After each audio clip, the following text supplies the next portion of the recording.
All right, let's talk about a true legend. I mean, forget what you think you know about cigars for a minute.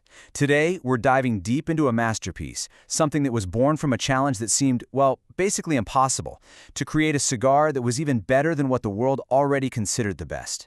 This is the story of the Cohiba Behike.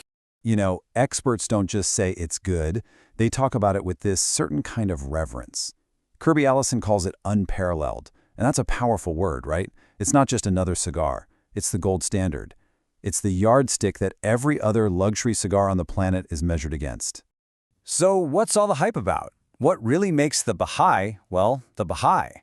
Let's just run through the highlights. You're talking about the most exclusive line from the most prestigious brand in Cuba. It's got a secret ingredient, this medio tiempo leaf we're going to get to in a minute. Production is so limited it's crazy, and they're only rolled in one place on Earth, the legendary El Laguito factory. Bottom line, this is the very definition of exclusive. Now, every legend has an origin story, and the Behike's is a great one. It all starts back in the early 2000s. The folks at Habanos SA had this impossible task. They wanted a new top-tier line for Cohiba. But just think about that for a second. How do you improve on something that everyone already agrees is perfect? And hey, don't just take my word for it. Listen to Armando Arroyo, one of the masterminds who was actually in the room for this. He puts it pretty plainly. He said creating something above Cohiba was just incredibly difficult. The bar was already as high as it could go. This wasn't about making a small adjustment. It was about trying to find a whole new level.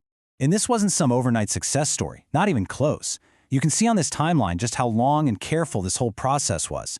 The idea pops up in 2006, but finding that perfect blend was so hard that they actually created and launched a whole other cigar line, the Maduro 5, while they were still trying to crack the code for the Behike.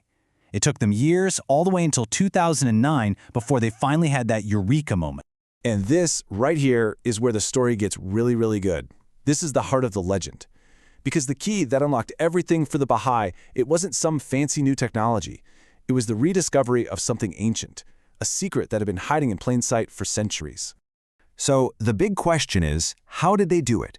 How on earth did they find this hidden gem that would let them reach that next level of flavor and quality they were so desperate to find? You're not going to believe it. The answer wasn't found in a lab or a field. It was found in a library. Seriously. It all started with a guy named Gonzalo Fernandez Navarrete and a dusty old book about tobacco from the 1700s, the kind of thing most people would just walk right past. So he's digging through these ancient pages, and then, boom, he finds a mention of a forgotten tobacco leaf, something with unique power and flavor. And the best part is, when he took this idea to the master growers in Cuba, they knew exactly what he was talking about. They had an old nickname for it, cacho duro. It was part of their folklore, their oral history, but nobody had ever thought to intentionally use it to build a blend like this. This mythical leaf is called medio tempo. So picture a tobacco plant. These are the two tiny leaves at the very top that get hammered with sunlight all day long. They're super rare. They only show up on a small fraction of the plants, and they're just bursting with oils and intense flavor. This was it.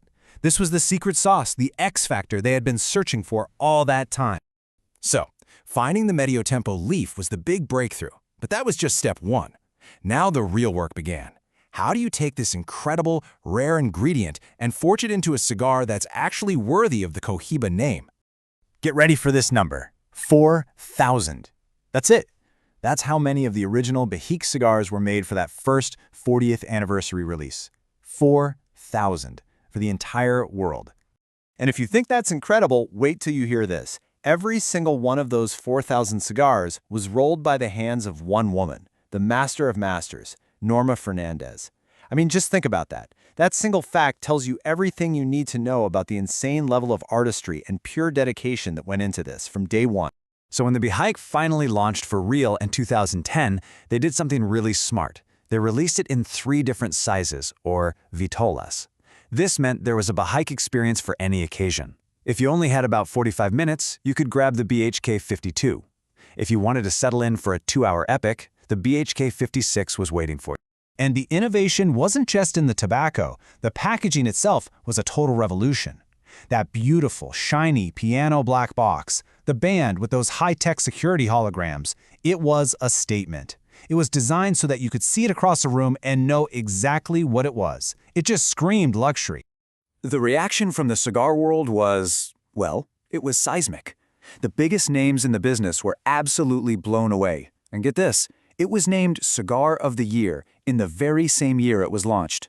That's not just an award, that's a coronation. The legend was cemented instantly. Pretty quickly, the Behike became more than just a famous cigar.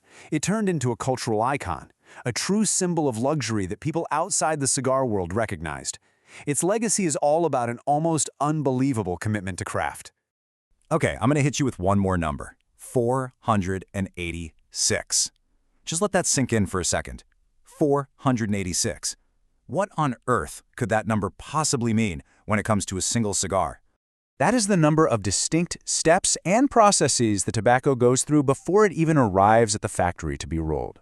Let me say that again. 486 steps. From planting and growing to harvesting, curing, fermenting, it's a staggering amount of human labor and meticulous care that goes into every single leaf. It's just like Armando Arroyo said.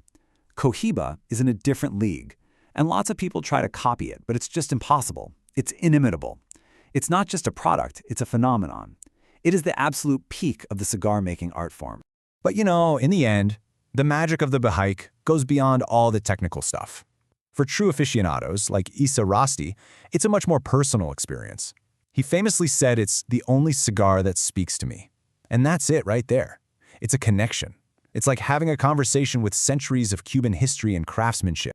So the Cohiba Behike, it's so much more than a cigar. It's a story about human passion. It's about chasing a dream that seemed impossible and, against all the odds, actually catching it.